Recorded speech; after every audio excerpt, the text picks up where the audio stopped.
अस्सलाम वालेकुम नाजरीन, वेलकम टू द शो। और शो आप जानते हैं डायबिटीज़ के मुतालिक है। ज़ियाबीतस के साथ कैसे जिएं, डॉक्टर मोहम्मद इम्तियाज़ हसन से पूछिए। तशरीफ़ रखते हैं डॉक्टर इम्तियाज़ मेडिकल डायरेक्टर हैं डायबिटिक्स इंस्टीट्यूट पाकिस्तान के और कंसल्टेंट डायबिटोलॉजिस्ट हैं। आपको शो में खुशामदीद कहते हैं। हमारे साथ आज क्लिनिकल साइकोलॉजिस्ट हैं जो कि diabetes educator in the making है। और मिस महाविश इदरीस, आपको भी प्रोग्राम में हम वेलकम कहते हैं। My pleasure sir. और डॉक्टर साहब, प्रोग्राम में आज जहाँ से हम आगाज़ कर रहे हैं सवालात का, तो पहला सवाल आपके खिदमत में पेश है और ये कहते हैं जी कि व्हाट इज़ प्री डायबिटीज़। ये पूछ रहे हैं कि प्री डायबिटीज़ क्या है और are they at risk of developing diabetes. क्या जिनको प्री डायबिटीज़ होती है क्या उनको डायबिटीज़ भी हो सकती है? What are the other diseases associated with it, और क्या इसके साथ जुड़ी हुई कुछ और बीमारियां भी हैं? तो ये बुनियादी तौर पर डॉक्टर साहब प्री डायबिटीज़ के मुतालिक बताइए। प्री डायबिटीज़ अब कुछ रिसेंटली कुछ एक नई टर्म यूज़ होना शुरू हो गई है, यानी इसको दूसरे लफ्ज़ों में हम बॉर्डर लाइन डायबिटिक भी कहते हैं। इसकी बुनियाद और इसकी जो वजह तस्मिया इस वजह से हुई कि ऐसे लोग या ये नॉर्मल भी नहीं होते और इनको डायबिटीज़ भी नहीं होती, यानी ये एक दरमियान में लटके हुए हैं। अच्छा, बॉर्डर लाइन पे हैं, यानी ये डायबिटीज़ की तरफ भी जा सकते हैं और नॉर्मेलिसी की तरफ भी जा सकते हैं। So there is a good news and bad news. Bad news as well. तो उसमें इसका फिर सबसे पहले कि इसको हम तशख़ीस कैसे करें कि ये प्री डायबिटीज़ है कि मुझे कि डायबिटीज़ है। देखिए, आप समझे कि अगर किसी का जो फास्टिंग शुगर लेवल 100 मिलीग्राम से ज़्यादा है और लेकिन 126 से कम है जी, यानी 126 से ऊपर हमने कई दफ़ा बताया ना कि वो आपको डायबिटीज़ लेबल कर देते हैं। कितनी दफ़ा है अगर 126 फास्टिंग अगर आपको एक दफ़ा करें, इसको कंफर्म भी किया जाए। और ये लेकिन ये याद रखें, ये प्लाज्मा ग्लूकोज होना चाहिए, ये ग्लूकोमीटर वाला ग्लूकोज लें। अच्छा, ये इस पे हम डायग्नोसिस बेस नहीं करते, लेबोरेटरी से चेक वेन से लेके। और दूसरी तरह जो रैंडम ब्लड शुगर है नॉर्मल आदमी की 140 से ज़्यादा नहीं बढ़ती जब भी हो, लेकिन अगर ये 140 से ज़्यादा हो लेकिन 200 से कम हो तो ये हम इसको इम्पेयर्ड ग्लूकोज टॉलरेंस कहते हैं। ये भी बॉर्डर लाइन बिगड़ी हुई ग्लूकोज सही हैंडल नहीं हो रहा, लेकिन पूरी तरह शुगर भी नहीं है। इसमें अच्छी बात यह है कि ये वो स्टेज है, अगर कोई पेशेंट इस स्टेज पे आता है तो इसको हम रिवर्स कर सकते हैं। रिवर्स कैसे कर सकते हैं कि अगर उसका ओवरवेट है, जो मोस्टली होते हैं, तो उसका जो बॉडी वेट है उसको अगर 7% कम कर लें। मिसाल के तौर पे अगर वो 90 kg का है तो हम 6.3 kg उसका वज़न कम कर लें तो वो रिवर्सल की तरफ जा सकता है। यानी हम इसको पोस्टपोनमेंट कह सकते हैं कि नेक्स्ट 3 ईयर्स तक 60% चांसेस है कि उनको डायबिटीज़ नहीं होगी। नंबर 1। नंबर 2 ये है कि अगर वो अपने ज़िंदगी के अंदर 150 मिनट फ़ी हफ्ता फिज़िकल एक्टिविटी या एक्सरसाइज के शामिल कर लें तो भी ये चांस कम हो जाता है। और अगर उनका वज़न ज़्यादा है तो अगर डॉक्टर के मशवरे से मेटफॉर्मिन यूज़ करें तो उससे भी इसका ख़दशा कम हो जाता है। लेकिन ये मेटफॉर्मिन ये अपने डॉक्टर के मशवरे से शुरू करें। ठीक, तो ये प्री डायबिटिक स्टेज है, यानी ये वो लोग हैं जो डायबिटीज़ जिनको होने का ख़तरा है। ये बैड न्यूज़ है जी। गुड न्यूज़ है कि इससे वापसी मुमकिन है। अगर डायबिटीज़ हो गई तो उससे वापसी मुमकिन नहीं है। ठीक है, तो प्री डायबिटीज़ में वापसी मुमकिन है, रिवर्स गियर लग सकता है। ठीक, अच्छा, अब ये है कि इसका ये तो हमने बात कर ली कि प्री डायबिटीज़ की डेफिनेशन भी हमने बात कर ली, इन लोगों का रिस्क है डायबिटीज़ का। लेकिन एक और भी बैड न्यूज़ है छोटी सी, वो क्या? उसको हम कहते हैं केओस। ये डॉक्टर CHOAS। केओस। हाँ, केओस है अंग्रेजी का लफ्ज़। शुगर में जो है वो मचा हुआ है, गदर मचा हुआ है, ऊपर नीचे हो रही है। तो इसको केओस का नाम C से बनता है, कार्डियोवास्कुलर डिजीज़, यानी हार्ट डिजीज़ का इनको ख़तरा ज़्यादा होता है। ठीक है, H से हाइपरटेंशन, O से जो है इनको ओबेसिटी होती है। ठीक है, A से एडल्ट डायबिटीज़ इनको होती है, S से स्ट्रोक होने का ख़तरा होता है। तो ये लोग अभी डायबिटीज़ इनको नहीं हुई, यानी इनको ब्लड प्रेशर का भी खतरा है, हार्ट डिजीज़ का भी खतरा है, स्ट्रोक का भी खतरा है, और ये जो हमने बात की कि ओबेसिटी, ये आमतौर पे मोटापे का भी शिकार होते हैं। तो ये सारे फैक्टर, ये केओस है, तो इसको हम बात करते हैं, तो ये हमें ज़हन में, ये तूफान का पेश खैमा है। तूफान का पेश खैमा है। तो प्री डायबिटिक को सीरियसली लेना चाहिए। होता ये है जब पेशेंट ऐसे, जो हमारे मुल्क में पेशेंट जो आते हैं प्री डायबिटीज़ को कुछ लेते नहीं हैं, सीरियसली लेते हैं, हम उनको कहते हैं आप इस पर रिवर्स कर सकते हैं, अपने लाइफस्टाइल को ज़रा बेहतर कर लें तो आप इससे छुटकारा पीछे की तरफ जा सकते हैं। कम से कम आइंदा 3 साल के लिए 60% तक आप इसको रिस्क रिडक्शन कर सकते हैं। लेकिन शायद असर नहीं होता, क्योंकि आपको पता है डायबिटीज़ की तरह ये भी एक कोल्ड कंडीशन है, इसमें शायद इमीडिएटली कोई प्रॉब्लम नहीं होती। इसलिए जो इंसानी फितरत के मुताबिक, नफ्सियात के मुताबिक लोग इसको बिल्कुल हल्का लेते हैं, लाइटली लेते हैं, इस पर सीरियस एटीट्यूड नहीं अपनाते। अगर अपनाएं तो इसको कंट्रोल किया जा सकता है, डायबिटीज़ से बचा जा सकता है। यानी यही वो लोग हैं जिनको हम दूसरे लफ्ज़ों में पोटेंशियल डायबिटिक कहते हैं, यानी जो डायबिटीज़ किसी वक्त भी उनको हो सकती है। तो इसमें हमें जो है जो खासा गौर ख़ौज़ करने की भी ज़रूरत है, इसको सीरियस लेने की भी ज़रूरत है। डॉक्टर साहब, प्री डायबिटीज़ जो है ये खामोशी से इतने इसमें सिम्टम्स नुमाया नहीं होते? सिम्टम्स प्री डायबिटीज़ में सिम्टम तो आमतौर पे कुछ नहीं होता ना। अच्छा। तो ये तो एक हम लैब डायग्नोसिस करते हैं, इसमें आपको ये नहीं कैसे पता चले आप अलामात की बुनियाद लोगों में? देखिए, अगर आपके वालिदैन में डायबिटीज़ है, किसी बहन भाई को डायबिटीज़ है, और आपका बैठने का काम ज़्यादा, आप ओवरवेट है, आपका कमर का घेरा तंग ज़्यादा है, तो वो जो एक दफ़ा हमने बात भी की थी उस पर, जो कुछ पैरामीटर्स पे, तो ये खासा मुमकिन है, और आपकी एज 45 से ज़्यादा है, तो अच्छा खासा चांस है कि आपको डायबिटीज़ हो जाए। तो ये वो स्टेज है जिस पे आपको स्क्रीनिंग बहुत ज़रूरी है, क्योंकि स्क्रीनिंग करके ही आप पता कर सकते हैं कि कौन आप नॉर्मल है, बॉर्डरलाइन है, या डायबिटिक है। तो 3 कंडीशन है, ठीक। तो इसके अलावा चौथी कंडीशन कोई नहीं। अच्छा सर, आपने केओस की बात की, तो एक सिम्टम है न्यूरोपैथी, माइनर न्यूरोपैथी भी क्या प्री डायबिटीज़ के पेशेंट्स में हो सकती है या नहीं? देखिए, जो न्यूरोपैथी होती है ना, आमतौर पर लॉन्ग स्टैंडिंग डायबिटीज़ के साथ होती है, लेकिन अक्सर जो मैंने देखा कि बाज़ औक़ात जो प्रेजेंटिंग सिम्टम, यानी जिस वक्त पेशेंट डायबिटीज़ का आपके पास आता है, तो उसमें से तकरीबन काफ़ी एक खासी तादाद जिनको न्यूरोपैथी इस्टेब्लिश हो चुकी होती है। पाँव में सुइयाँ चुभना, हमने सोना, और इस तरह के सुन हो जाना, तो ये मामला शुरू हो चुके होते हैं। लेकिन आमतौर पे इसके लॉन्ग स्टैंडिंग डायबिटीज़ हो, वो भी अगर हम कंट्रोल है तो न्यूरोपैथी बहुत ऑब्वियसली। प्री डायबिटीज़ में खासा इसका आपको नहीं पता चलता।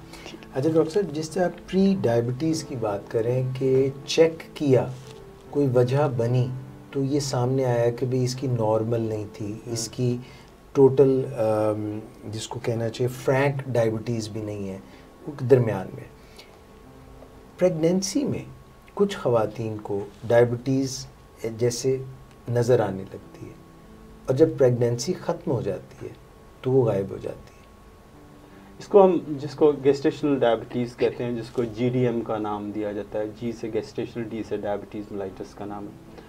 तो ये बेसिकली जो pregnancy itself it's a load on the female, यानी अगर आपने उसका जो मेटाबॉलिक लोड इसका बढ़ जाता है, यानी उसको हैंडल करना पड़ता है बेबी को भी, और अपने मेटाबॉलिज्म को भी साथ देखना पड़ता है। तो ऐसी कंडीशन में जब, और साथ जब प्लेसेंटा बनता है, जो माँ को और बच्चे को जोड़ने वाली जो प्लेट है जो यूट्रस के अंदर एस्टेब्लिश होती है, तो वहाँ से एक ऐसा हार्मोन बनता है जिसको प्लेसेंटल लैक्टोजन हार्मोन होता है, जो डायबिटीज़ को बढ़ाता है, जो ग्लूकोज को बढ़ाता है, और इंसुलिन के एक्शन को एंटागोनाइज करता है। तो इससे भी डायबिटीज़ कुछ ख़वातीन के अंदर ज़ाहिर हो जाती है। तो गेस्टेशनल डायबिटीज़ वो डायबिटीज़ है जो पहले फीमेल को वो डायबिटीज़ नहीं होती, वो प्रेगनेंसी के अंदर जो डायबिटीज़ ज़ाहिर हो उसको गेस्टेशनल डायबिटीज़ कहते हैं। तो लेकिन हम इसको और लफ्ज़ों में थोड़ा सा और ये कहते हैं, ये एक्सटेंशन है टाइप 2 डायबिटीज़ की। ये बैकवर्ड एक्सटेंशन, बैकवर्ड एक्सटेंशन आप समझें कि इसको, यानी ये फॉरवर्ड जाके आगे जाके आप जब बेबी डिलीवर हो जाता है तो आमतौर पे शुगर नॉर्मल हो जाती है, ये गायब हो जाती है, और पेशेंट लापरवाह हो जाते हैं। अच्छा। फिर वो पंजीरियाँ खाने शुरू कर देते हैं, देसी घी के पराठे शुरू हो जाते हैं क्योंकि कमज़ोरी काफ़ी हुई होती है, तो उसके बाद उनका वेट गेन हो जाती है। नहीं, ऐसी बात नहीं है। अच्छा। तो लेकिन उससे होता ये है कि उनका वेट गेन होता है। ठीक। जब वेट गेन होता है they are potential diabetic as well, just like pre diabetic. छुपी हुई थी तो उनके अंदर छुपी हुई थी, तो वो छुपी हुई को वो वापस अपने बिल में चली गई। स्ट्रेस पड़ा प्रेगनेंसी का तो सामने आ गई। लेकिन ये वो लोग हैं जिनको गेस्टेशनल डायबिटीज होती है, इनको किसी वक्त भी डायबिटीज हो सकती है। उसी तरह जैसे प्री डायबिटिक को डायबिटीज हो सकती है, इनको तो डायबिटीज हो सकती है क्योंकि इनको प्रेगनेंसी में हुई थी। तो इनका कुछ 24 वीक्स बाद आफ्टर डिलीवरी के बाद इनका ग्लूकोज टॉलरेंस टेस्ट होना चाहिए, या कम से कम डॉक्टर की ये ड्यूटी है। और ये पेशेंट जिस प्रोग्राम के थ्रू में जो ऐसी फीमेल जिनका गेस्टेशनल डायबिटीज़ है कि उनको किसी वक्त भी डायबिटीज़ हो सकती, तो अपने वेट को, अपनी एक्सरसाइज को इग्नोर ना करें, क्योंकि वो लोग हैं जो डायबिटीज़ होने का जिनको ख़तरा है। तो हमारा मकसद है कि डायबिटीज़ को प्रिवेंट किया जाए जी। तो प्रिवेंशन तभी मुमकिन है अगर आपको आगे ही होगी। अगर आगे हमें ये ख़तरे का पता नहीं है, मुझे ये ख़तरा लाहक हो सकता है, तो मैं उससे खासा लापरवाह हो जाएंगे। तो ये इसको है, इस स्टेज पे बहुत सारे गायनाकोलॉजिस्ट और जो डॉक्टर्स थोड़ा सा पेशेंट से इंटरेक्ट करें, उनकी ये ड्यूटी है कि वो पेशेंट को ब्रीफ करें कि यू आर पोटेंशियल डायबिटिक, आपको किसी वक्त भी ये मामला हो सकता है, तो अपने लाइफस्टाइल का ख़ास तौर पे ख्याल रखा। ये डॉक्टर साहब जो प्रेग्नेंट ख़वातीन होती हैं उनकी ब्लड शुगर जब की जाती है तो वो सेम पैरामीटर्स होते हैं जो एक नॉर्मल के होते हैं, या कुछ थोड़े से डिफरेंट होते हैं ब्लड शुगर फास्टिंग और ब्लड शुगर रैंडम और HbA1c के? जो प्रेगनेंसी के अंदर डायबिटीज़ अगर हो गई है तो उसमें हम जो मेयार है कंट्रोल का खासा सख्त रखते हैं, क्योंकि जो ऐसे अफराद जिनको ये प्रेगनेंसी के अंदर है डायबिटीज़, उनको आमतौर पे फास्टिंग हम कहते हैं कि अपनी जो नाश्ता खाने से पहले जब भी शुगर टेस्ट करें 100 से कम हो, और एग्जैक्टली खाने के 2 घंटे बाद 130 मिलीग्राम से कम हो। और हम पेशेंट को इंसुलिन पे डालते हैं, इंसुलिन के साथ उनको शुगर को कंट्रोल किया जाता है। गोलियों पे नहीं? गोलियों पे नहीं। और फौरी तौर पे अगर किसी खातून का प्रेगनेंसी टेस्ट पॉजिटिव हो, अगर डायबिटिक अगर पहले ही एग्जिस्टिंग डायबिटीज़ है तो वो तो फौरी तौर पे डॉक्टर से रब्ता करे, लेकिन प्रेगनेंसी के दौरान एक दफ़ा अपना चेकअप ज़रूर करवाएं फर्स्ट ट्राइमेस्टर में, ताकि आपके जो डायबिटीज़ का भी वर्कअप हो, ताकि अगर डायबिटीज़ छुपी हुई है आपके अंदर गेस्टेशनल डायबिटीज़, उसको वहीं से पकड़ लिया जाए। ठीक। डॉक्टर साहब अगर पहले 3 माह जब हमल ठहर जाता है और उसमें अनकंट्रोल्ड डायबिटीज़ हो, तो जो हमल है, जो पैदा होने वाला बच्चा है, उसके ऊपर कोई मुज़र असरात मुरतब होते हैं? जी, ये दोनों कंडीशन माँ के लिए भी ख़तरनाक है अगर डायबिटीज़ कंट्रोल में नहीं है, और बच्चे के लिए भी। बच्चे में मेलफॉर्मेशंस और उसके मुख्तलिफ अज़ा के अंदर बनने के अंदर रुकावट आ सकती है, पूरी तरह अज़ा की डेवलपमेंट नहीं हो सकती, बच्चा छोटा भी हो सकता है, बहुत बड़ा भी, मैक्रोस्मिया जिसको कहते हैं वो भी हो सकता है, और फीमेल के अंदर भी जो है इसके मुख्तलिफ किस्म के प्रॉब्लम्स हो सकते हैं।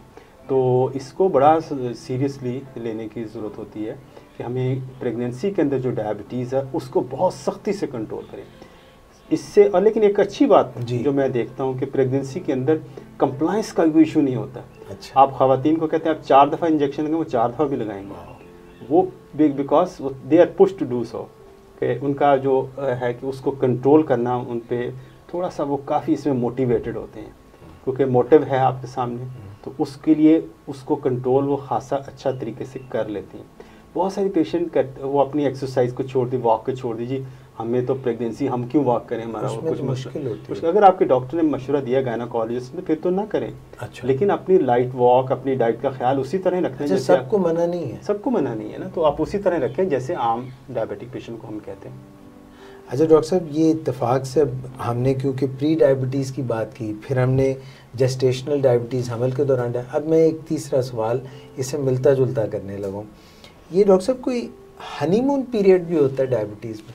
जी बिल्कुल, हनीमून पीरियड ऐसा होता है, सब टाइप 1 में हम इसको कहते हैं कि टाइप 1 को डायबिटीज़ हुई, बच्चे को किसी को डायबिटीज़ हुई, उसको शुगर, हमने इंसुलिन शुरू की, और थोड़ी देर बाद बच्चे की जो शुगर है वो नॉर्मल लेना शुरू हो गई, और इतनी नॉर्मल हुई कि उसको इंसुलिन की ज़रूरत ख़त्म हो गई। तो ठीक हो गया? जी, वो ठीक हो गया। सारे लोग खुश होते हैं कि पहले इसको इंसुलिन लगती थी और अब इंसुलिन उसकी ख़त्म हो गई, अब शुगर बिल्कुल उसकी कंट्रोल रहती बगैर इंसुलिन के। तो इसमें कुछ रिवाइवल सा पॉसिबली बॉडी उसको रिवाइवल होता है जिसमें इंसुलिन प्रोडक्शन किसी तरह रिस्टोर होती है। तो लेकिन ये एक ट्रांजिट कंडीशन है, इसमें ये नहीं कि वो हनीमून पीरियड वो आपका 2 साल 5 साल तक चलता ही चला जाएगा। वो ज़्यादा 6 माह तक ये पीरियड होता है, उसके बाद ट्रू हनीमून की तरह 6 महीने से ज़्यादा ये एक्सटेंड नहीं करता। ठीक है, तो फिर वापस इंसुलिन पे जाना पड़ता है। ठीक हो गया। ये तो मिस आपने अब कुछ पूछना है तो पूछें। बिल्कुल डॉक्टर साहब, आपने डायबिटीज़ 2 की बात की ना, डायबिटीज़ टाइप 2 जो होती है, इसी से रिलेटेड अनीक साहब ने लाहौर से हमसे बहुत ही दिलचस्प सवाल पूछा है। उन्होंने पूछा है जी, मुझे डायबिटीज़ टाइप 2 है, तो क्या अगर मैं शुगर लेवल कंट्रोल में रखूं तो इज़ इट पॉसिबल कि मुझे हमेशा के लिए छुटकारा मिल जाए और मैं दवाइयाँ छोड़ पाऊँ? ये एक बड़ी मिथ भी है और फैक्ट भी है। ये बिल्कुल इसको हम मिथ ही कहेंगे, इसको में सच्चाई तो किसी हद तक नहीं है, इनकी विशफुल थिंकिंग है कि मुझे शुगर कंट्रोल होगी। देखिए, शुगर कंट्रोल करना एक अपहिल टास्क है। अगर आप अपना शुगर कंट्रोल करते हैं, इसका मतलब आप अपने लाइफस्टाइल के अंदर, अपनी दवाइयों के अंदर मुनासिब तब्दील लेके हैं, उसको कंट्रोल कर लिया, एक मुनासिब लेवल अचीव कर लिया। लेकिन ये कतन इसका मकसद नहीं है कि जो ही आपका ये कंट्रोल अचीव हो गया, या नज़ले ज़ुकाम या मलेरिया बुखार या नमूनिया या टाइफाइड की तरह अब आप दवाई छोड़ के आप बिल्कुल 100% है। ये डे टू डे मैनेजमेंट है। अगर हम इसको पहले दिन से समझ लें कि ये हर रोज़ को आपको इसको मैनेज करना है, हर दिन आपका एक नया दिन है, तो उसको डेली बेसिस से मैनेज करना पड़ेगा। इसको मैनेज किया जा सकता है, क्योर नहीं है। तो पॉसिबली उनके जो दिल, उनकी जो विशफुल थिंकिंग क्योर की है कि क्या इसका मैं डायबिटीज़ की है, शायद मेरा सर दर्द की तरह ये भी चली जाएगी, या मेरे नज़ले की तरह ये भी ख़त्म हो जाएगी। तो ये ऐसी बात नहीं है, इसको मैनेज करना पड़ेगा। ये जो सब कुछ मुमकिन हुआ है, ये लाइफस्टाइल में तब्दीली की वजह से, दवाइयों की वजह से हुआ।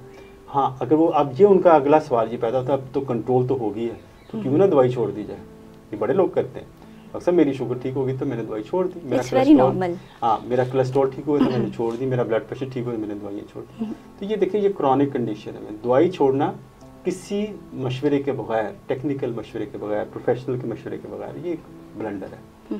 अपने तौर पे आप फैसला ना करें। दवाई में अगर आपकी शुगर लो रह रही है या कोई प्रॉब्लम आपको कर रही है तो दवाई को ना छोड़ें प्लीज़, दवाई को आप जारी रखें। दवाई का छोड़ना अगर सिर्फ आपका डॉक्टरी सिलसिले में फैसला कर सकता है, आप इस फैसले करने के मजाज नहीं हैं। ठीक हो गया सर। इसी से रिलेटेड अब्दुल कादिर साहब ने भी क्वेश्चन पूछा है कि मेरी शुगर कभी कभी बहुत ज़्यादा हो जाती है, तो क्या मैं दोपहर में रोटी की जगह फल ले सकता हूँ? अब ये है कि ज़्यादा होती है कि क्या, अब पहले तो ये ऑब्ज़र्व करें कि आपकी जो शुगर किन चीज़ों से ज़्यादा होती है। बहुत सारे पेशेंट को मैं एडवाइस करता हूँ, अभी भी मैं इस प्रोग्राम के थ्रू आपको एडवाइस करता हूँ, आप फ्रिक्वेंट ब्लड शुगर मॉनिटर करें, तो आपको कुछ अर्से बाद अंदाज़ा हो जाएगा कि ये जो डाइट्स हैं ये मेरी शुगर को बढ़ाती हैं, ये मेरी शुगर को नॉर्मल लगती हैं, इससे मेरी शुगर कम होती है। तो आपके पास एक जहन में, आपके पास एक बैक ऑफ द माइंड में एक लिस्ट बन जाएगी, ये मेरे प्रॉब्लम वाली चीज़ें हैं, ये मेरे लिए अच्छी हैं, ये मेरे लिए बुरी हैं। तो रोटी से ऑब्वियसली इसके अंदर कार्बोहाइड्रेट ज़्यादा होता है और इससे शुगर बढ़ती है। लेकिन अगर आप फल को कंट्रोल सूरत में लें तो दोपहर को फल कर सकते हैं। जितना मील आप साइज़ कम कर लें, 2 मील कर लें, बहुत अच्छा। अगर आप ओवर वेट हैं उससे वेट में भी फ़र्क पड़ेगा, तो फ्रूट ले सकते हैं। लेकिन फ्रूट लेने के बाद 2 घंटे बाद, 3 घंटे बाद उसको शुगर ज़रूर टेस्ट करें, या एटलीस्ट रात के खाने से पहले ज़रूर शुगर टेस्ट करें कि जो फ्रूट आपने दोपहर को लिया था उसने किसी आपकी शुगर पे कोई इम्पैक्ट तो नहीं डाला। अगर शुगर बढ़ती है तो फ्रूट के साइज़ को डिक्रीज़ कर लें, यानी अगर एक किलो खाते हैं तो एक कुछ आधा कर लें, छोटा कर लें। जैसे सेब लेते हैं, छोटा सेब ले लें, उसको साइज़ को करें, लेकिन आप ले सकते हैं सेब। अच्छा सर, फलों से ही मुझे ये हो रहा है कि जब शुगर डायग्नोज होती है तो ये कहा जाता है कि फल भी कुछ स्पेसिफिक फल आप ले सकते हैं, तो क्या इस चीज़ को केटर करना चाहिए? Partly I agree with this statement. इसमें ये होता है कि कुछ फलों की जो ना ग्लाइसेमिक इंडेक्स, हमने कई दफ़ा बात भी इस प्रोग्राम में किया कि शुगर बढ़ाने की कैपेसिटी ज़्यादा है। जैसे आम की बहुत ज़्यादा है, केले की ग्लाइसेमिक इंडेक्स काफ़ी ज़्यादा है, जापानी फल है वो तेज़ शुगर को ऊपर लेके जाता है। तो कोशिश करें इन फलों को ले तो सकते हैं, लेकिन पोर्शन कंट्रोल के साथ, छोटे कंट्रोल के साथ लें, थोड़ी मिकदार में लें। और उन औकात में लें जब आपका शुगर लेवल नीचे की तरफ जा रहा हो, मतलब सुबह 10-11 बजे के करीब, शाम को 4-5 बजे के करीब स्नैक के तौर पे लें। खाने के फ़ौरन बाद न लें एज ए स्वीट डिश, तो फिर वो आपका लेवल को बढ़ा सकते हैं। Thank you. तो एक फल डॉक्टर साहब खा सकते हैं, जैसे तरबूज खा लें? एक तरबूज पूरा नहीं खाना, जो मुझे पता है जो आप पूछ रहे हैं कि 5 किलो का एक तरबूज खा लें, तो कहने को तो एक ही फल है, हाँ जी। या एक बड़ा खरबूजा, जी। एक बहुत बड़ा वो आम। लंगड़ा आम, तो एक हिंसा नहीं है, लेकिन पोर्शन साइज कंट्रोल बहुत ज़रूरी है। किस तरह, आप हाथ का कुछ बताते जी, हो? इसमें आपके हाथ में ये मुट्ठी है ना जी। इसको हाथ को अगर आप कहें तो इसके जितना इसके अंदर आपकी मुट्ठी के अंदर कोई भी फ्रूट आता है तो ये आप इतना आप ले सकते हैं। एक दिस इज़ बार। 1 सर्विंग, और ये सर्विंग दिन में 2 से 3 दफ़ा ले सकते हैं। मगर खाने के साथ? खाने के साथ फ़ौरन लें, ये उस टाइम में लें Snack. यानी mid way of your meals के। आप अगर नाश्ता अगर आपने 8 बजे किया है और दोपहर का खाना 2 बजे, तो ये 11 बजे के करीब ले लें। ठीक हो गया। अच्छा डॉक्टर साहब, इस वक्त जब जैसे हम प्रोग्राम कर रहे हैं तो साथ साथ सवाल नीचे कमेंट्स भी आ रहे हैं जी। और इनमें एक सवाल ये है महविश शमीम का। आप सुन रही होंगी, प्रोग्राम देख रही होंगी। How medicine adherence can be increased in diabetic patients? हाँ, ये कैसे इंक्रीज किया जा सकता है, ये एक जिसका कंप्लाइंस इशू है जी, जिसको कि वो कह दवा सकते जो आप लिखते हैं हाँ। वो लेते रहें। देखिए, ये अगर बहुत सारी एक जो क्लिनिकल स्टडीज़ जो हुई हैं दुनिया के अंदर, वो कहते हैं दवा ऐसी होनी चाहिए जो जिसके एडवर्स इवेंट्स कम हो, इसमें आप ज़्यादा अच्छी तरह स्टिक कर सकें। Number of tablets directly inversely proportional to the adherence. अच्छा, जितनी ज़्यादा होंगी उतना मुश्किल होगा उसके लिए जारी रखना। ठीक है, नंबर ऑफ टैबलेट्स में अगर आप 10 गोलियां दे रहे हैं तो आप कम से कम 4-5 पे आ जाएंगे, बाकी छोड़ छाड़ देंगे। ठीक है ना? तो इस तरह कम करना मुमकिन है? हाँ जी, इन्वर्सली प्रोपोर्शन, जैसे मैंने कहा कि जितना बढ़ती जाएंगी वो आपकी एडहेरेंस नहीं, मगर डॉक्टर के लिए मुमकिन है कि वो तो उनकी कुछ कॉम्बिनेशन आते हैं जिसमें कॉम्बो प्रेपरेशन आती हैं। जैसे आप मेटफॉर्मिन को सिटाग्लिपिन को एक जगह ले आते हैं, या जैसे ग्लेमिप्राइड को मेटफॉर्मिन को एक जगह पे ले आते हैं, ग्लेबिनक्लामाइड को मेटफॉर्मिन को, तो 2 in 1 मेडिसिन है वो आप।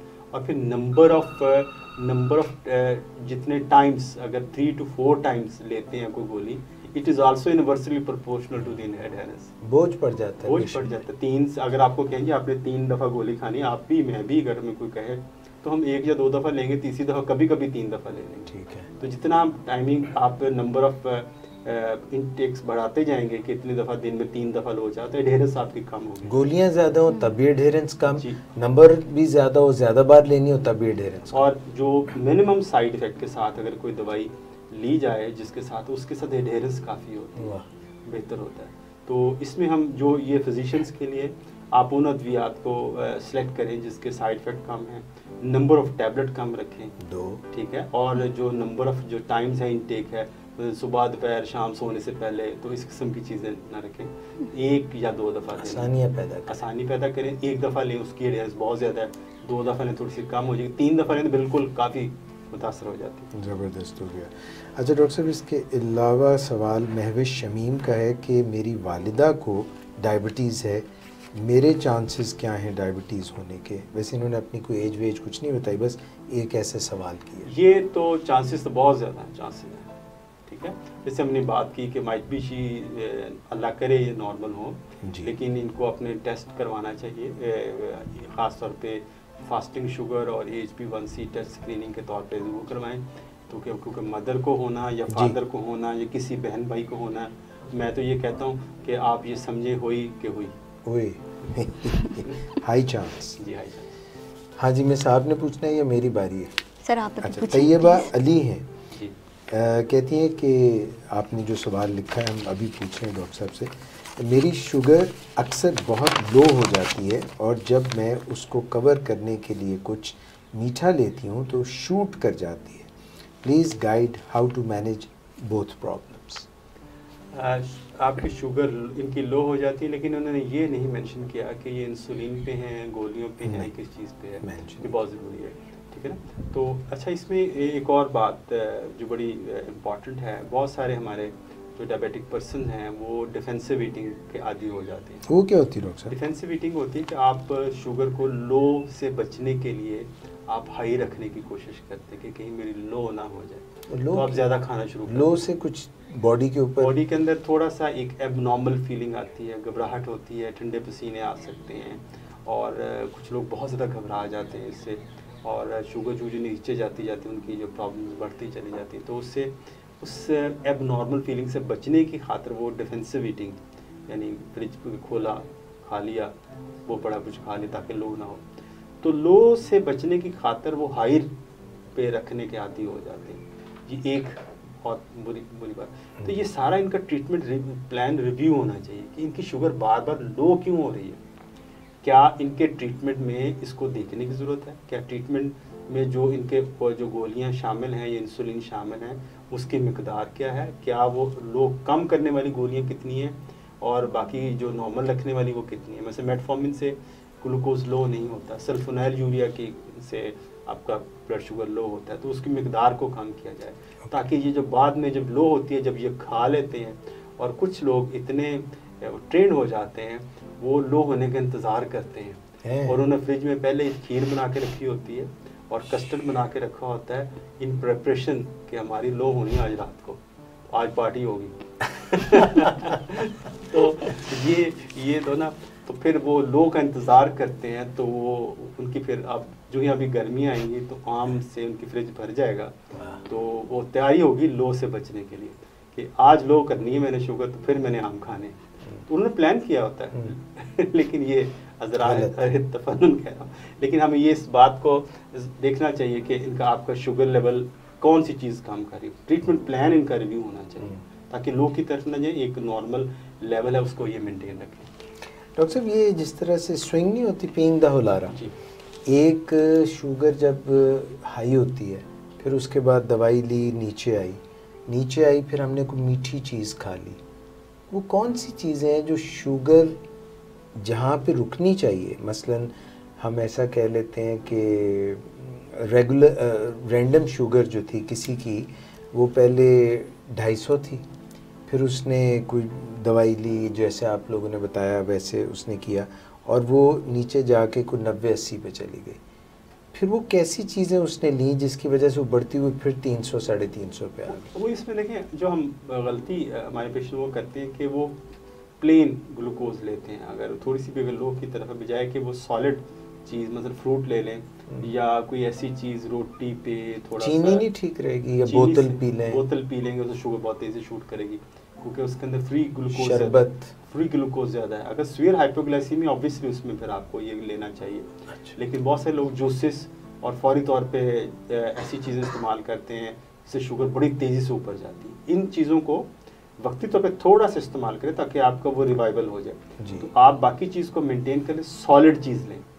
मिसाल के तौर पे अगर शुगर लो हुई है तो आप जूस ले लें इमीडिएटली थोड़ा सा ताकि आपका लेवल हो। 15 मिनट बाद दोबारा, जब ने रूल ऑफ 15 कई बार डिस्कस किया कि आप 15 मिनट वेट करें और 15 ग्राम ग्लूकोज आप लें। अच्छा, साथ ही आप ये करें कि किसी टोस्ट पे कोई थोड़ा सा जैम या शहद लगा लें ताकि सॉलिड चीज़ भी आप साथ लें। इसका क्या फ़ायदा? इसका फ़ायदा ये होगा कि जो सॉलिड चीज़ लेंगे वो थोड़ा एक सस्टेनेबिलिटी, एक आपको एक तवातर से आपका जो शुगर लेवल है वो तेज़ी से नहीं बढ़ाएगी, वो मेंटेन रखने की कोशिश करेंगे। गूदे वाली चीज़ अगर वो गूदे वाली चीज़ हो, फ्रूट है वो ले लें, वो फाइबर हो, बजाय कि आप जूस निकाल के फिर जूस पे जूस पीते जाएं, पेप्सी की पूरी बोतल पी जाएं और रूह अफ़ज़ा की पूरी बोतल पी जाए कि जब मेरे शुगर लो हो जाए, तो फिर ऑब्वियसली फिर जो अगला लेवल है वो काफ़ी हाई आएगा। तो एक मॉडरेशन के साथ हमें चलना पड़ेगा। जैसे हम बात करते हैं कि डायबिटीज़ में हर चीज़ मॉडरेशन के साथ है, बैलेंस तरीके से। डॉक्टर साहब, कुछ लोगों में ये भी शिकायत होती है कि मैं रात को जब सोया तो मेरी ब्लड शुगर ठीक थी, रात के 2-2:30 बजे ये ब्लड शुगर बढ़ गई जब उन्होंने चेक की या कुछ इस किस्म का, तो ये क्या वजह है? इसमें ना कुछ थोड़ा सा एक और चेंज आती है जो मैंने पेशेंट से देखती, वो कहते हैं जी हम सुबह फास्टिंग रात को हम उठे तो हमारी शुगर टेस्ट की तो हमारी शुगर थी 65 लो थी, लेकिन जब सुबह सो के उठे हमने कुछ नहीं खाया पिया तो सुबह सो के उठे तो हमारी 140 थी। अच्छा। वो कहते ये कहाँ से आ गई? रात में लो थी, सुबह ऊपर हो गई। तो ये एक बड़ा दिलचस्प फिनोमेना है। इसको अगर पेशेंट हम वो तो ये करते हैं फिर लोग कि मेरी सुबह फास्टिंग ज़्यादा आती तो रात की दवाई बढ़ा देते हैं, तो हालांकि ये नहीं है। अच्छा, ऐसा नहीं है। तो ऐसा होना चाहिए जब भी आपकी सुबह मॉर्निंग में हाई शुगर आए तो आप मिडनाइट या early hours of the morning 3-4 बजे अपनी शुगर जरूर टेस्ट करें। अच्छा। होता ये है कि आमतौर पे शुगर लो होती है इस कुछ लोगों की दरमियान में मिडनाइट पे लो होती है या सुबह 2:30-3 बजे। अच्छा। लो की तरफ जाती है तो बॉडी का जो डिफेंस सिस्टम है वो एक्टिवेट हो जाता है। अच्छा, अलार्म बज जाते हैं। अच्छा। तो जो सिंपैथेटिक सिस्टम है वो आपके लिवर से ग्लूकोज को निकालता है और खून के अंदर शामिल करता है। ठीक। जब और यही वो शुगर है जो सुबह आपको बढ़ी हुई नजर आती है, यानी ये आपकी खुराक से नहीं बढ़ी, ये हाँ। आपके लिवर से आई हुई है। लिवर में कैसे थी? लिवर में एक स्टोर होती है ना ग्लूकोज, वो स्टोर होती है, लिवर स्टोर हाउस है, वो गोदाम है कोई? गोदाम है जो आपकी शुगर को स्टोर करता है इन केस ऑफ इमरजेंसी। आप भूखे हैं या आपने रोज़ा रखा हुआ है तो आपके सारा दिन लेवल तो मेंटेन रहता है, तो उसके पीछे मैकेनिज्म यही है कि आपका ग्लूकोज लेवल, आपका जो ग्लूकोज लिवर है वो ग्लूकोज उसके अंदर भेजता रहता है थोड़ा थोड़ा। तो रात के वक्त अगर किसी की शुगर लो होगी, जैसे आपने फरमाया 60 हो गई 70 हो गई, तो लिवर जो है वो कुछ रिलीज कर देगा? जो ग्लूकोज रिलीज करता है, ग्लूकोज रिलीज होकर सुबह फास्टिंग हाई आ जाती है। तो पेशेंट कई ऐसे गलती ये करते हैं, वो रात को शुगर टेस्ट नहीं करते, जितनी सुबह आ जाती है वो रात वाली डोज इंसुलिन की या गोलियों की बढ़ा देते हैं, उससे शुगर और लो होती है और फिर से और ज्यादा हाई है। तो ये पैराडॉक्सिकल इफेक्ट आता है, विशियस साइकिल। हाँ, तो इसको हमें रात को मिडनाइट पर करें, बल्कि जो रात की डोज है वो दवाई की और इंसुलिन वो कम करें ताकि लो की तरफ न जाए। और यही किस्म का बड़ा इंटरेस्टिंग फिनोमेना ऐसे भी होता है, कुछ लोग वॉक पे जाते हैं, वॉक पे जाने से पहले उनकी शुगर जो होती है वो नॉर्मल होती है, और जब वॉक करके आते हैं उनकी शुगर हाई हो जाती है। ये क्या वजह? वो जो ही ड्यूरिंग वॉक उनका शुगर लेवल नीचे की तरफ जाता है और उनको उसी सिस्टम के तहत उनको ग्लूकोज, क्योंकि वर्जिश में ज़रूरत होती है तो लिवर से ग्लूकोज आ जाता है, वो खून में बॉडी को बचा रहा होता है, बचा रहा होता है। तो उसका उससे ये तरीके से बचने के तरीके, रात को कुछ यानी उस एक्सरसाइज से पहले कुछ स्नैक लेके जाएं, कोई फ्रूट लेके जाएं ताकि आपको शुगर लेवल फाके से ना जाए, ताकि ड्रॉप ना हो और फिर रिएक्शनरी हाई ना हो। इसको हम रिएक्शनरी हाई कह सकते हैं। अच्छा डॉक्टर साहब, इसी ज़मीन में एक और बताइए, ये आपने रात के वक्त का बता दिया, कुछ लोगों की अर्ली मॉर्निंग आवर्स में शुगर जो है वो हाई हो जाती है, और ख़ास तौर पे ये वो लोग होते हैं जो अपनी रात का डोज जो है इंसुलिन या गोलियां वो बहुत अर्ली ले लेते हैं जी, तो वो सुबह के वक्त उनकी शुगर हाई हो जाती है। वही ये जो एग्जैक्टली वही फिनोमेना हो रहा था कि उनका शुगर लेवल, क्योंकि ड्यूरेशन काफ़ी ज़्यादा होता है, क्योंकि दवाई के ज़ेर असर उनकी शुगर नीचे की तरफ जाती है, तो रिएक्शनरी वही सिस्टम के तहत उनका लिवर ग्लूकोज एक्स्ट्रा बना के भेज देता है, जिससे उनकी शुगर सुबह हाई आती है। तो इसको रात की जो डोज है, अब इससे बचने के 2-3 तरीके हैं। या तो आपकी खुराक की जो इंसुलिन की या गोलियों की दवाई उसकी मिकदार को एडजस्ट करें, कम करें, और या आप बेड टाइम स्नैक लें, यानी सोने से पहले कुछ ना कुछ लेके सोएं ताकि आप जो शुगर लेवल है वो रात को मेंटेन रहे। डॉक्टर साहब, एक और टर्म है जिसको हम कहते हैं लीकी लिवर। आपने बताया कि लिवर जो होता है वहाँ पे शुगर का ज़ख़ीरा होता है।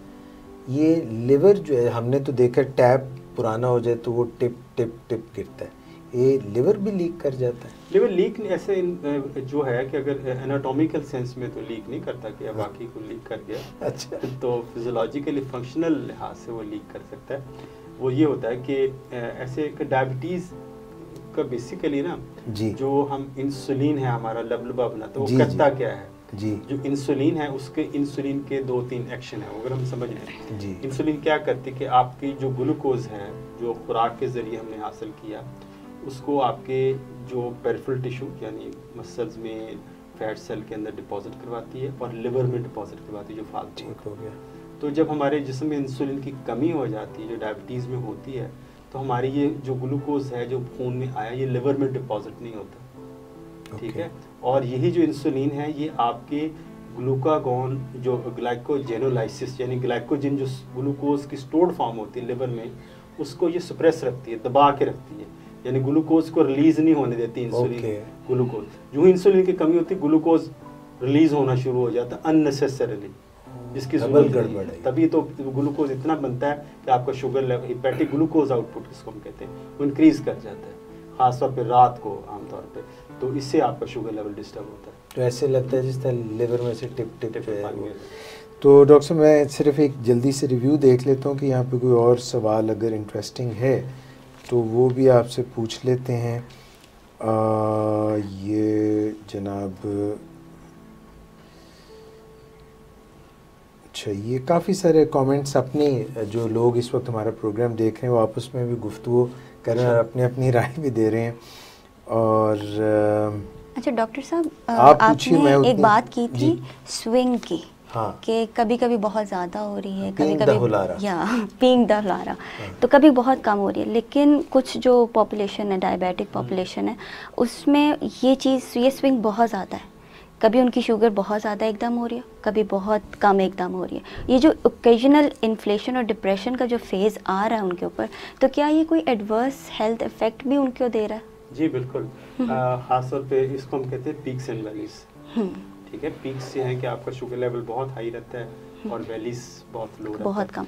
जब शुगर लेवल हाई होता है ना, तो उसका जो एडवर्स इवेंट, इसका जो इफेक्ट है वो आपके हार्ट पे यानी ब्लड वेसल पे, कार्डियोवास्कुलर इवेंट पे ज़्यादा है। जिन लोगों की खाने के बाद शुगर तेज़ी से बढ़ती है और बहुत ज़्यादा बढ़ती है, तो इनके हार्ट के लिए अच्छी नहीं थी। और ये रिसर्च ये कहती है इन लोगों के अंदर हार्ट डिजीज़ ज़्यादा कॉमन होती है जिनकी खाने के बाद जो शुगर बहुत हाई रहती है। तो इसको स्विंग को हमें इसको कंट्रोल करना, जो पोस्ट पेरेंडियल पीक्स जिनको कहते हैं, यानी खाना खाने के बाद जो शुगर बढ़ती है उसको भी कंट्रोल करना बहुत ज़रूरी है। जैसे हम फास्टिंग को कंट्रोल करते हैं, तो खाना खाने के बाद जो शुगर है उसको भी कंट्रोल करना ज़रूरी है, नहीं तो एडवर्स इवेंट यानी लाइक हार्ट डिजीज होने का खतरा बढ़ जाता है।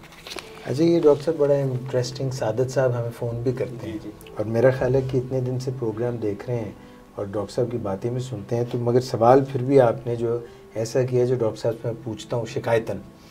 कहते हैं कि I am Saadat Khan from Khushab, sir मुझे टाइप 2 शुगर है, एज 31 से। जिस दिन शुगर चेक करता हूँ मेडिसिन नहीं खाता एंड शुगर नॉर्मल आती है, क्या मैं मेडिसिन छोड़ दूँ?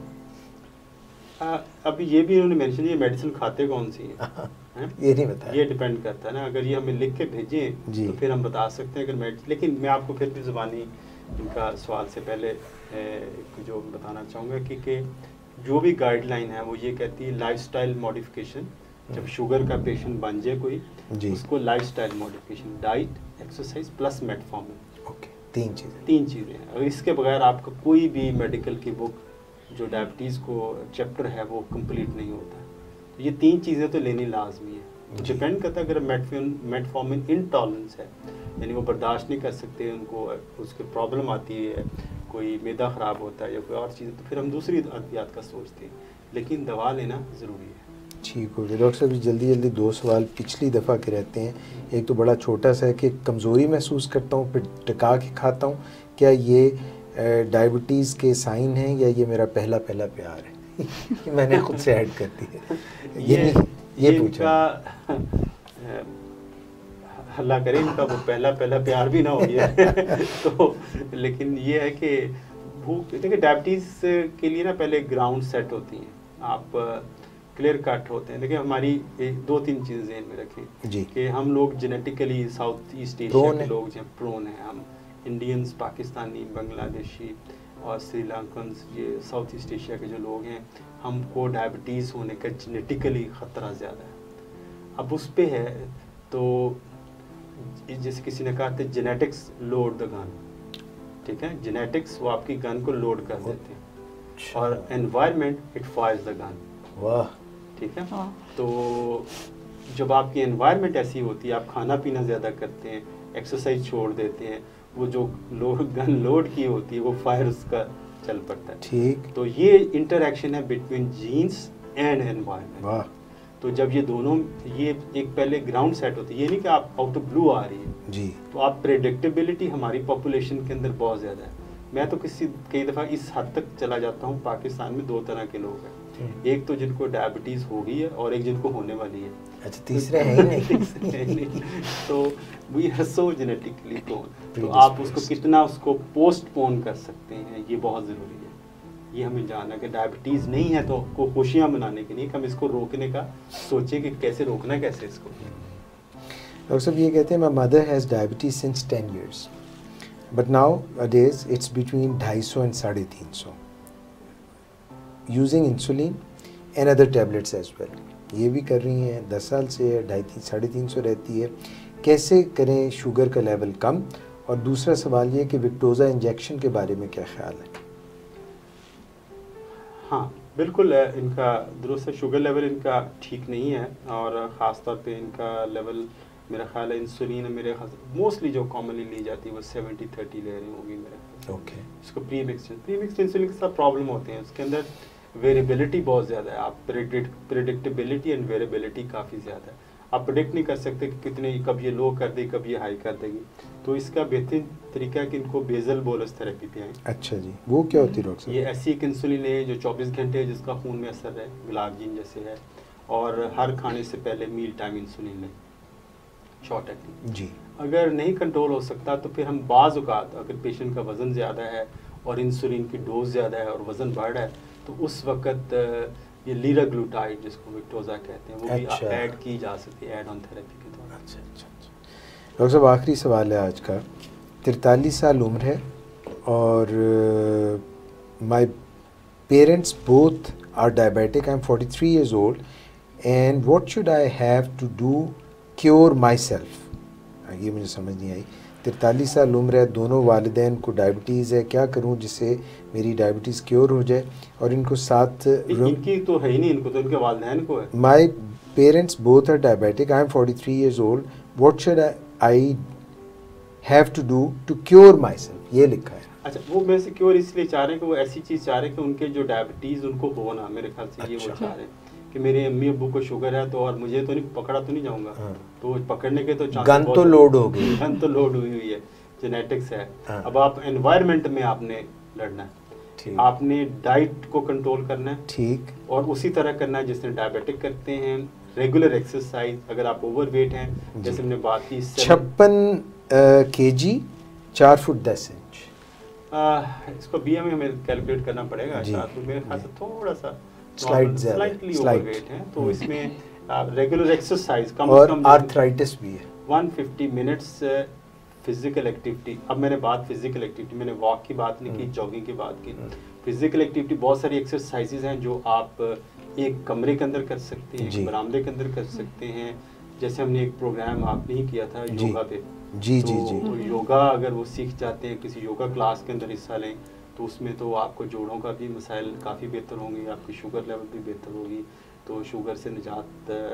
देखिए ये पोटेंशियल डायबिटिक मोस्ट लाइकली ये हैं जिनको डायबिटीज़ होने का खतरा है। तो अच्छी बात है कि इनके अंदर एक अवेयरनेस आ गई है कि ये अपने आप को बचाना चाहते हैं। लोगों को पता नहीं होता, अपने वालिदैन के साथ क्लिनिक में आते हैं और खुद बड़े खुश खरम बैठे होते हैं, लेकिन उनको ये पता नहीं कि they are potential diabetic as well. तो बड़ी अच्छी बात है। ये किसी भी अगर आर्थराइटिस है, इनको है, चला फिरा नहीं जाता, तो ऐसी एक्सरसाइज का इंतखाब कर जिसमें चलना फिरना कम हो, बैठ के भी कर सकते हैं, जैसे योगा है आपका किया जा सकता है। अब तो अगर आप रेगुलर क्लास नहीं मिलती, बहुत सारे आप वीडियोस देख के आप कोई ना कोई एक्सरसाइज आपने चूज कर सकते हैं। एक्टिविटी ज़रूर करें, एक्टिविटी बहुत ज़रूरी है और डाइट को कंट्रोल करना बहुत ज़रूरी है। तो डॉक्टर साहब ये आखिरी सवाल जो है राबिया महमूद का, कहते हैं कि फुफ्फो बशीरा कहती है कि फ़लाँ दवाई खा लो, मेरे लिए बड़ी अच्छी रही है। चाचा नसीर कहते हैं मैंने तो फ़लाँ यूज़ की है तो बड़ी अच्छी है, मुझे लगता है कि मेरे लिए फ़लाँ चीज़ अच्छी है। यानी सेल्फ मेडिकेशन और लोगों की बातों पे हमें दवाइयाँ इस्तेमाल करनी चाहिए या मौलिज के पास जो मुस्तनद है उसके पास जाना? मेरा एक ही सवाल होता है, अगर आपका मोबाइल फ़ोन ख़राब हो जाए तो आप किसके पास लेके जाते हैं? एक्सपर्ट के? नहीं, हम अगर किसी पान वाले के पास नहीं लेके, नहीं सर, वो खराब किसी सब्जी वाले के पास नहीं लेके जाते, किसी जो है वो जो अपना वो मूंगफली बेच रहा है उसके पास नहीं लेके जाते। क्यों नहीं लेके जाते? इसलिए आपको पता है ये इस चीज़ का इसको पता ही नहीं है। ठीक, तो क्या हम अपनी सेहत के बारे में इतना बड़ा फैसला, कोई दवाई खाने का फैसला और बीमारी का फैसला एक आम आदमी के हाथ में दे सकते हैं? तो जवाब है नहीं, no. Thank you so much doctor. तो ये मेरे ख्याल से ये मेरा परफेक्ट, बिल्कुल सही। मिस महविश आपका बहुत शुक्रिया प्रोग्राम में शामिल होने का, और हम उम्मीद करेंगे कि ये जो मालूमात हम अपने देखने वालों तक पहुंचा रहे हैं और आप एज डायबिटीज़ एजुकेटर ये आप भी मालूमात पहुंचाएंगी। डॉक्टर मोहम्मद इम्तियाज़ हसन आपका बहुत शुक्रिया, बहुत मालूमाती, बहुत ही आम फहम तरीके से आपने सारी बात लोगों तक पहुंचाई। Thank you very much once again. आज के प्रोग्राम से डॉक्टर एजाज़ कुरैशी को भी इजाज़त दीजिए, फिर से मुलाकात होगी। अपना बहुत सा ख्याल रखिएगा। अल्लाह।